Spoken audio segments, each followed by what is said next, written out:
Yes, good morning मेरे प्यारे बच्चों। सभी बच्चों को विद्या शक्ति की इस क्लास में स्वागत करती हूँ। सारे बच्चे कैसे हैं बेटा? सब दिन की तरह आज भी हम क्या करने वाले हैं? सुविचार से अपने क्लास को स्टार्ट करेंगे। हमारे पास बहुत अच्छे अच्छे विचार हैं आपके लिए। तो ये जो विचार है बेटा, ये अपने जीवन में हमेशा लागू कीजिएगा, क्योंकि ये जो विचार है हमेशा आपके लाइफ को, आपके जीवन को अच्छे बनाएंगे। ठीक है। तो आज का हमारा विचार क्या है? समय और शिक्षा का सही उपयोग ही व्यक्ति को सफल बना देता है। तो बेटा, ये समय और शिक्षा, ये दोनों ऐसी चीजें हैं जो हर व्यक्ति को, अगर वो सही उसका प्रयोग करे, तो उसे सफल बना देती है। जैसे कि समय की अगर हम बात करें, तो आपको पता है समय बहुत बलवान होता है। समय एक बार हमारे हाथ से निकल जाए तो हम उस समय को दोबारा नहीं ला सकते, या उस समय को हम पकड़ नहीं पाते। तो जो समय हमारे पास अभी है, उस समय का आप क्या करिए बेटा, उसका सही प्रकार से उसका उपयोग करिए। और शिक्षा, अगर आपको शिक्षा प्राप्त करने की पूरी सुविधाएं मिली हुई है, तो उस शिक्षा का भी आप अगर सही प्रयोग करेंगे, तो ये दोनों जो चीजें हैं, समय और शिक्षा, समय के साथ साथ शिक्षा को भी आप क्या करिए, शिक्षा का भी सही प्रकार से उपयोग कीजिए। आपको जो शिक्षक पढ़ाते हैं, आपके जो गुरुजन हैं, उन सब से जो जो आप शिक्षा को ज्ञात करते हैं, जो ज्ञान उनसे प्राप्त करते हैं, उसका सही प्रयोग कीजिए और समय का पालन कीजिए। तो आप जीवन में सफल बनेंगे। तो आज के इसी सुविचार के साथ आज की क्लास हम स्टार्ट कर रहे हैं।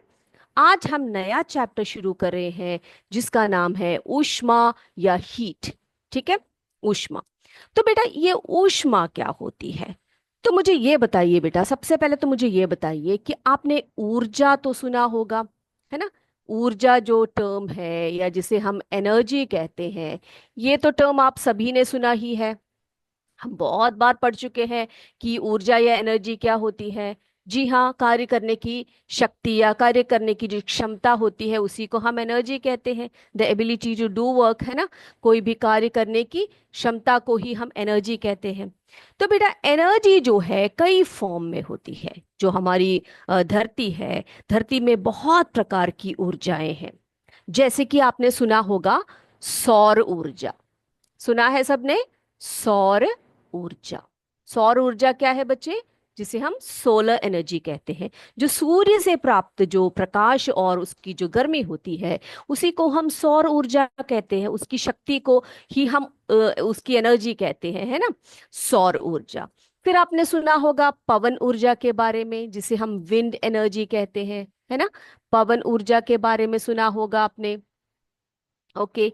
पवन ऊर्जा क्या है? पवन से प्राप्त की जाने वाली ऊर्जा को ही हम पवन ऊर्जा कहते हैं, जिसे हम विंड एनर्जी कहते हैं। फिर आपने सुना होगा जल ऊर्जा के बारे में, जिसे हम हाइडल एनर्जी कहते हैं, हाइड्रो पावर कहते हैं जिसे। तो जल जो है वो भी ऊर्जा का एक रूप है। तो उसी प्रकार से, जिस प्रकार सौर ऊर्जा, पवन ऊर्जा, जल ऊर्जा, ये सभी ऊर्जा के स्रोत है, उसी प्रकार ऊष्मा भी जो है वो क्या है? एनर्जी का एक सोर्स है। ओके। तो ऊष्मा यानी कि हीट, ऊष्मा भी ऊर्जा का एक रूप है, या फिर हम कह सकते हैं ऊष्मा से भी हमें एनर्जी प्राप्त होती है या ऊर्जा प्राप्त होती है। इतनी बातें सभी बच्चों को क्लियर हो गई बेटा? तो आज हम जिस ऊर्जा की बात करेंगे वो है ऊष्मा। ओके, या हीट के बारे में। अब बेटा, मुझे आप बताइए कि आपको जब सर्दी लगती है तो आप क्या खाना पसंद करेंगे? ओके, या सर्दियों के मौसम में हम क्या चीज खाना पसंद करते हैं? हम जो भी चीज खाना पसंद करेंगे वो कैसा होना चाहिए? गर्म होना चाहिए, है ना? तो सर्दी के मौसम में हम क्या करते हैं बेटा? गरम गरम चाय पीते हैं, गरम गरम गरम सूप पीते हैं, या जो भोजन मम्मी पका के देती है वो कैसा होता है? गरम गरम होता है। क्यों? क्योंकि उस गर्मी से हमें सुख मिलता है। जब हम ठंडी में गरम गरम चाय, कॉफी या फिर सूप पीते हैं, तो हमारे शरीर को एक ऊर्जा प्राप्त होती है कि नहीं? आपने अनुभव किया है या नहीं? ओके बेटा, चलिए तो आज इन्हीं सब के बारे में हम बात करेंगे। तो बेटा, आप जब शीतकाल में किस प्रकार के वस्त्र को पहनते हो? बताइए आप मुझे, शीतकाल में किस प्रकार के वस्त्र को पहनते हैं हम लोग? बताइए। जी हाँ, ऊनी कपड़े पहनते हैं हम लोग। और जब गर्मी लगती है तो किस प्रकार के वस्त्र को पहनते हैं? सूती वस्त्र को पहनते हैं, है ना। तो बेटा, तो यहाँ पर आप देखिए, ऊष्मा। ऊष्मा का अर्थ क्या होता है? गर्मी होती है ना। ऊष्मा का अर्थ क्या होता है बच्चे? गर्मी होती है। तो ये एक प्रकार की ऊर्जा कही जा सकती है। ठीक है। अब ऊष्मा ऊर्जा का एक रूप है, जैसे कि मैंने अभी आपको बताया। ऊष्मा क्या है? ऊर्जा का या एनर्जी का एक जो है रूप होता है, जो ज्ञात कराता है कि पदार्थ गर्म है या ठंडा। ओके। हम किसी भी चीज को क्या करते हैं बेटा? उसको कैसे पता लगाते हैं कि वो चीज गर्म है या ठंडा है? आप बता सकते हैं मुझे, कोई भी पदार्थ गर्म है या ठंडा है, हम ये कैसे पता लगाते हैं? बताइए आप मुझे। हमें स्पर्श इंद्रिय होते हैं हमारे शरीर में, है ना। सेंस ऑफ टच से पता करते हैं। सेंस ऑफ टच कहाँ पर होता है? हमारा हमारा जो स्किन होता है, हमारे सारे सारे शरीर में जो स्किन जिससे कवरिंग होती है, उसी स्किन से हम महसूस करते हैं, या स्पर्श इंद्रियों से या फिर सेंस ऑफ टच से हम पता करते हैं कि ठंडी है या गर्मी है कि नहीं। ओके। तो हमें पता है जब हमें सर्दी लगती है तो हम कैसे कपड़े यूज करते हैं? हाँ, स्वेटर वेटर पहनते हैं, ब्लैंकेट्स ओढ़ते हैं, है ना, टोपियां ओपियां पहनते हैं। लेकिन जब हमें गर्मी लगती है तो हम क्या करते हैं? हम क्या करते हैं? सूती कपड़ों का या पतले कपड़ों का उपयोग करते हैं, है कि नहीं। ओके। चलिए, अब सर्दियों में गर्मी हमें आराम देती है ना। सर्दियों में क्या करती है? गर्मी हमें आराम देती है, जबकि गर्मी के दिनों में ये हमें परेशान करती है। जब बेटा, जब आपको सर्दी लगती है तो आप भाग भाग के बाहर बैठते हो गर्मी में, या धूप में बैठते हो, तो आपको कैसा महसूस होता है? बहुत अच्छा लगता है ना, आराम मिलता है हमें। जैसे कि मैंने आपसे बात की कि गरम गरम सूप या गरम गरम चाय या कॉफी जब हम पीते हैं तो हमें बहुत अच्छा लगता है। लेकिन गर्मी के दिनों में क्या आप गर्म चीजों के बारे में सोच सकते हो बेटा? नहीं सोच सकते। क्या आप आग के पास जाकर बैठना पसंद करोगे, या आप धूप में जाकर बैठना पसंद करोगे? नहीं पसंद करेंगे हम लोग, है ना। हमें हमें परेशानी होगी उससे, बहुत तकलीफ होगी। तो गर्मियों के दिनों में हम लोग क्या करेंगे? ज्यादातर हम लोग क्या करेंगे? फैन के नीचे या ठंडी हवा में घूमना पसंद करेंगे, ठंडी ठंडी चीजों को खाना पसंद करेंगे, है ना। तो जो है, इस प्रकार से ये सब हमें महसूस कैसे होता है बच्चे? ये सब हमें महसूस होता है किससे? जी हाँ, हमें कैसे महसूस होता है? हमारे स्पर्श इंद्रियों से हमें ये सब महसूस होता है। Is this clear? ओके बच्चे। अब जो है हम बात करेंगे, किसके बारे में बात करेंगे? तो हमने कहा आपसे कि हमारे जो स्पर्श इंद्रिय होते हैं ना, स्पर्श इंद्रियों द्वारा हम लोग हर चीज का पता लगाते हैं। यानी कि सर्दी हो रही है या गर्मी है, ये सब हमें किसे पता लगता है? कैसे पता लगता है? हाँ, छू कर पता लगता है। लेकिन मेरे बच्चे, आपसे मैं एक सवाल पूछूं कि जब आप, बहुत ही उबला हुआ कोई पानी है ना, उबला पानी है, तो आप क्या करेंगे? उसको आप छू कर महसूस करेंगे क्या? नहीं करेंगे, क्योंकि इतना गर्म होगा कि आपका हाथ जल जाएगा, है ना। तो आप उसको छू कर महसूस नहीं कर सकते। और बर्फ को आप कितनी देर तक अपने हाथ में पकड़ के रख सकते हो? वो भी आपके लिए मुश्किल है ना। हमारे हाथ जो है सुन पड़ जाएंगे, है कि नहीं। तो आप, ऐसी चीजें होती हैं कई जो बहुत गर्म हो या बहुत ठंडी चीजें हो, तो उसको आप अपने स्पर्श इंद्रियों से या अपने हाथों से या फिर शरीर के किसी और भाग से महसूस करना मुश्किल हो जाता है ना। तो गर्म वस्तुओं को छूकर महसूस किया जा सकता है, लेकिन यह महसूस करने के लिए कि वो चीज कितनी गर्म है, कभी भी किसी चीज को छूने की सलाह नहीं दी जाती है। ठीक है। आप देखो बेटा, पानी उबल रहा है आपके घर में, तो आपके फ्रेंड ने आपसे कहा, क्या तुम पता लगा सकते हो कि उस वो पानी कितना गर्म है या वो दूध कितना गर्म है? आप जाकर उसमें हाथ डालोगे क्या? नहीं छुएंगे हम उसको, है ना। क्योंकि गर्म वस्तु को छूने से हाथ जल जाता है ना। ये आपको पता है, ये आप अच्छी तरह से जानते हो, है कि नहीं। चलिए, अब जो है बर्फ जो होती है, जैसे मैंने अभी बताया, बहुत ठंडी होती है। तो आपसे, आपके फ्रेंड ने आपसे कहा कि भाई तुम जरा छू कर बताओ कि वो बर्फ जो है कितनी ठंडी है। तो हम उसको छू तो लेते हैं, हमें लगता है बहुत ठंडी है, लेकिन हम उसको सही प्रकार से ये नहीं बता सकते कि वो कितनी ठंडी है ना। थोड़ी देर बाद हम अपने हाथ को उसमें से हटा भी देते हैं, है कि नहीं। चलिए, तो ऐसे वक्त पर हमें जरूरत पड़ती है ताप मापन की, यानी कि हमें जो है हम क्या करते हैं बेटा, उसको मेजर करने का कोशिश करते हैं। तो इसको कैसे मेजर किया जाता है कि कोई वस्तु जो है ठंडी है या गर्म है? आप बता सकते हैं मुझे, ऐसी कोई वस्तु है क्या जिससे हम देखकर बता सकते हैं कि कोई वस्तु ठंडी है या गर्म है? जी हाँ, बता सकते हैं, क्योंकि ऐसा एक इंस्ट्रूमेंट है जिसे हम तापमापी कहते हैं। तो तापमापी वह युक्ति है जिसे हम लोग क्या करते हैं बेटा, टेम्परेचर को या तापमान को माप सकते हैं, है ना। तो मेजरिंग टेम्परेचर जो है एक ऐसी युक्ति है जिससे कि हम टेम्परेचर का पता लगा सकते हैं कि पानी कितना गर्म है या फिर बर्फ कितनी ठंडी है। तो तापमापी वह युक्ति है जिससे तापमान को या ताप को मापा जाता है। Is this clear? ये क्लियर है बेटा सभी को? चलिए, अब जो है बच्चे, अब ये हमने तापमापी की तो बात कर ली है ना। किसकी बात की हमने? तापमापी की बात कर ली। तो तापमापी की जब हम बात करते हैं तो हमें पता होना चाहिए कि ऐसे क्या इंस्ट्रूमेंट से, क्या इंस्ट्रूमेंट की बात मैम कर रही है जिसके बारे में हम जानना चाहेंगे और अच्छी तरह से, है ना। तो चलिए जानते हैं।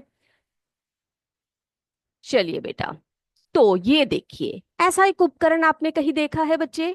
बताइए, सोच के बताइए, आपने कहीं पर देखा है ऐसा एक उपकरण?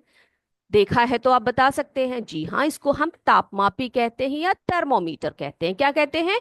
थर्मोमीटर कहते हैं। तो थर्मोमीटर एक उपकरण है जिसका उपयोग तापमान मापने के लिए किया जाता है। एक ऐसा डिवाइस है जिससे हम क्या कर सकते हैं, टेम्परेचर को मेजर कर सकते हैं, है ना।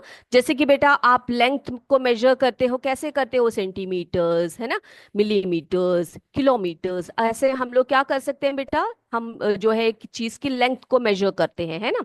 और जैसे कोई वस्तु की वेट को पता लगा करना हो तो आप क्या करते हो बेटा, किलोग्राम्स, ग्राम्स वगैरह ऐसे करके हम लोग क्या करते हैं, उस वेट को भी हम लोग मापते हैं। तो इसी तरह तापमान को मापने के लिए ये एक डिवाइस होता है जिसे हम क्या कहते हैं, थर्मोमीटर कहते हैं। अब बच्चे, थर्मोमीटर, ये देखिए, थर्मोमीटर जो वर्ड है ये दो ग्रीक शब्दों से बना हुआ है। कौन से वर्ड से बना हुआ, कैसा बना हुआ है बेटा? ग्रीक, है ना, ग्रीक शब्द से बना हुआ है ये। तो थर्मोमीटर कैसे बना है? थर्मस और मैट्रॉन जो दो टर्म्स है, इसे जुड़कर ये बना हुआ है। तो देखते हैं इसका अर्थ क्या है, देखें हम लोग। चलिए, यहां देखिए बेटा, तो थर्मस का मतलब क्या होता है? थर्मस का मतलब होता है गर्म। आपके घर में थर्मस है बच्चे, देखा है आपने कभी? आपकी मम्मी जब चाय या दूध वगैरह रखती है थर्मस में, है ना, तो वो थर्मस क्यों कहलाती है? क्योंकि उसमें चीजें जो है गर्म रहती है कि नहीं। तो ये जो थर्मस वर्ड है इसका अर्थ होता है गर्म। और मेट्रॉन का अर्थ होता है मापना। क्या होता है मेट्रॉन का अर्थ? मापना या मेजर करना होता है। ओके, अब किसी वस्तु का की गर्माहट को मापने वाला उपकरण। ओके, तो क्या बना, इससे क्या टर्म बना बच्चे? थर्मोमीटर बना। तो थर्मोमीटर क्या है? किसी भी वस्तु की गर्माहट को या उसकी टेम्परेचर को मापने वाला उपकरण क्या कहलाता है? थर्मोमीटर कहलाता है। ओके, चलिए, अब इससे तापमान, जैसे कि हम लोग लेंथ की बात की हमने, है ना, उसकी एक यूनिट होती है सेंटीमीटर, मिलीमीटर, किलोमीटर, सब बोला हमने। वेट की बात की, ग्राम्स, किलोग्राम्स वगैरह की बात की। तो जब तापमान को हम लोग मापते हैं बेटा, तो उसमें क्या, कैसे कैसे यूनिट्स यूज किए जाते हैं? जैसे तापमान में हम लोग सेल्सियस या फ़ारेनहाइट की जो है यूनिट्स है उसमें उसको मापा जाता है। Is this clear? ये बातें क्लियर है बेटा? एक बार आपको दिखा देते हैं। चलिए, इसको अभी अच्छी तरह से आपने, आपको पता लग गया ना ये क्या क्या चीजें होती है, थर्मोमीटर क्या होता है। थर्मोमीटर एक ऐसा उपकरण है जिसका उपयोग हम क्या करने के लिए यूज करते हैं? तापमान को मापने के लिए करते हैं। फिर क्या बोला हमने थर्मोमीटर के बारे में? फिर हमने कहा था कि जो थर्मोमीटर है वो किस लिए होता है? वो थर्मोमीटर जो है दो शब्दों से बना होता है ना, दो शब्दों से बना होता है। वो कैसे शब्द है बताइए आप मुझे, कौन कौन से शब्दों से?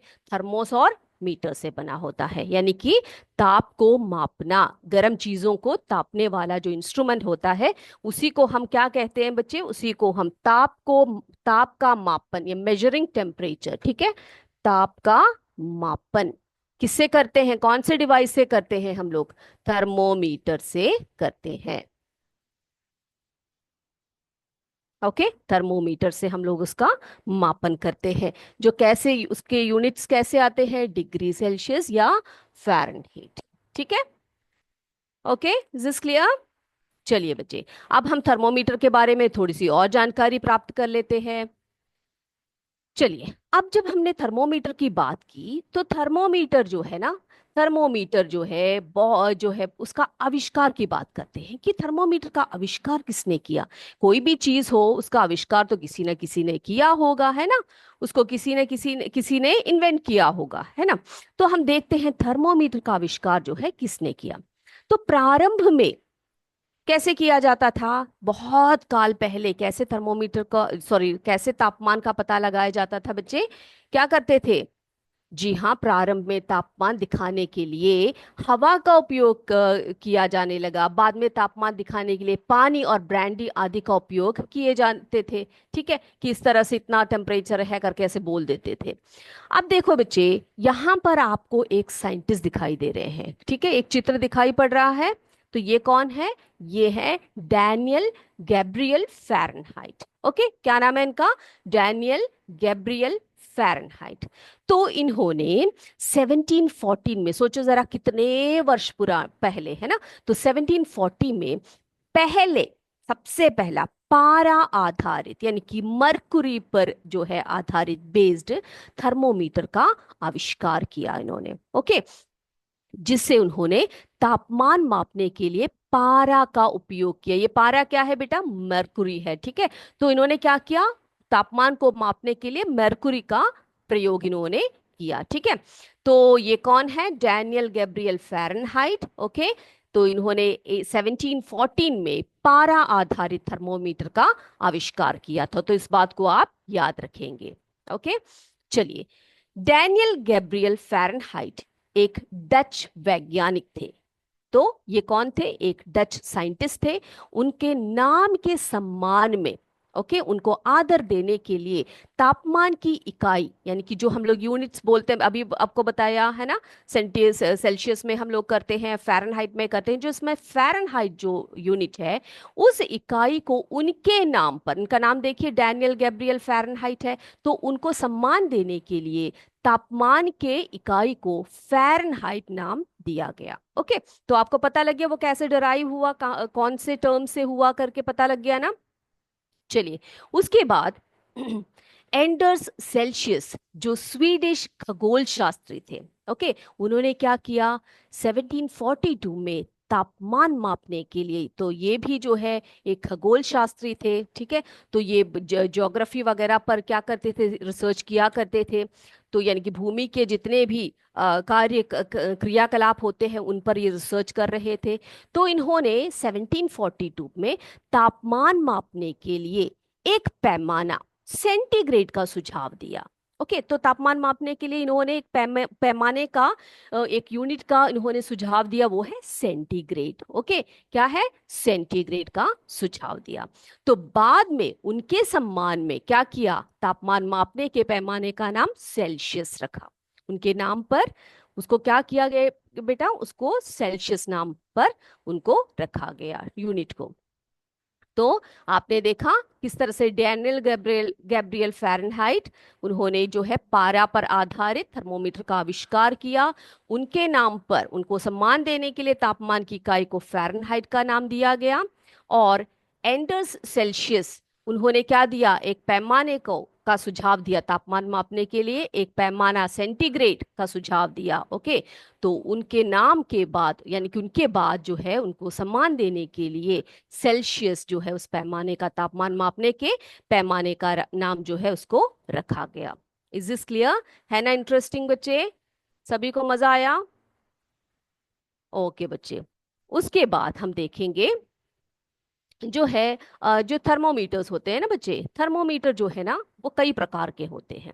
ओके, तो थर्मोमीटर के प्रकार जरा देखें हम लोग। चलिए, तो कितने प्रकार के थर्मोमीटर्स जो है होते हैं? आपने कितने प्रकार के थर्मोमीटर देखे हैं बच्चे? अब बता सकते हैं मुझे? जी हाँ, ये तो जरूर आपने देखा होगा, डॉक्टरी थर्मोमीटर, जिसे हम क्लिनिकल थर्मोमीटर भी कहते हैं। क्या कहते हैं इसको हम? डॉक्टरी थर्मोमीटर या क्लिनिकल थर्मोमीटर। ये तो आपने कहाँ देखा होगा बच्चे? हाँ, हम ये कई जो है प्रकार के होते हैं। ओके, इनके डिजाइन्स अलग अलग होते हैं। तो ये डिजिटल है। तो डॉक्टरी थर्मोमीटर जो है या क्लिनिकल थर्मोमीटर जो है ना बच्चे, ये हम लोग ज्यादातर देखते हैं हॉस्पिटल्स में, है ना। और कई लोगों के घर में भी ये होता है, जब आपको बुखार होता है तो आपकी मम्मी देखती है कि बुखार कितना है बच्चे का। आप जब हॉस्पिटल्स जाते हो तो डॉक्टर्स आपका जो है टेम्परेचर देखते हैं कि आपके बॉडी का टेम्परेचर कितना है। अगर बड़ा है तो फिर इसका कारण क्या है, तो वो लोग आपको दवाई देते हैं। अब देखो बच्चे, प्रयोगशाला थर्मोमीटर यानी कि जो हम लैब्स में यूज करते हैं, आपके स्कूल में लैब होगा, है ना। तो वहां पर जो है किसी भी द्रव्य को या किसी चीज के टेम्परेचर को देखने में, यानी कि लैब में जो टेस्ट करते हैं, तो उसमें यूज किए जाने वाला टेम्प जो जो क्या बोलते हैं उसे, थर्मोमीटर है, उसी को हम प्रयोगशाला थर्मोमीटर कहते हैं। तो हम जो है आज क्या क्या पढ़ेंगे पता है? आज हम जो डॉक्टरी थर्मोमीटर, हमारे पुस्तक में डॉक्टरी थर्मोमीटर या क्लिनिकल थर्मोमीटर के बारे में बहुत स्पष्ट रूप से दिया गया है, और दूसरा प्रयोगशाला थर्मोमीटर के बारे में भी दिया हुआ है। इन दोनों के बारे में हम डिटेल में पढ़ेंगे। ओके। तो और भी प्रकार के जो है थर्मोमीटर होते हैं, जैसे कि अधिकतम न्यूनतम थर्मोमीटर।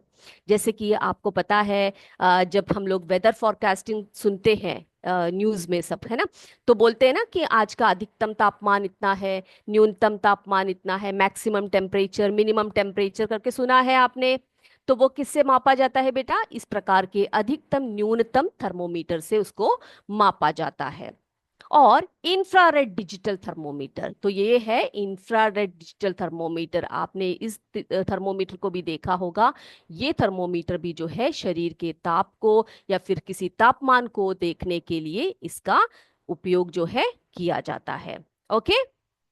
तो आपने देखा कितने प्रकार के थर्मोमीटर हैं। तो ये जो थर्मोमीटर्स हैं बेटा, ये अलग अलग कार्यों के लिए उपयोग में लाया जाता है। तो हमने आज देखना है जो हमारा क्लिनिकल थर्मोमीटर है ना, जो हम लोग जब हॉस्पिटल्स जाते हैं या घरों में जब बुखार सब देखते हैं, तो उसमें जो यूज किए जाने वाले जो थर्मोमीटर है उसी को हम क्या कहते हैं? क्लिनिकल थर्मोमीटर कहते हैं। ठीक है। तो ये जो क्लिनिकल थर्मोमीटर होती है, इसकी संरचना कैसी होती है? ओके, इसको हम देखेंगे जरा। तो ये आपके सामने जो है दिखाई पड़ रहा है, वो है क्लिनिकल थर्मोमीटर। देखो, आप इसका स्ट्रक्चर देखो, तो बहुत सारे बच्चों ने इसको देखा ही होगा, है ना। तो ये क्या होता है, यहाँ पे देखिए बेटा। यहाँ पर आप देख सकते हैं ये ग्लास का बना हुआ है ना। तो ये देखिए, लंबी कांच की एक ट्यूब होती है। ये देखो, ये जो ट्यूब है, ये कैसी होती है? एक लंबी कांच की, थोड़ी सी सख्त कांच की ये एक ट्यूब होती है। ओके।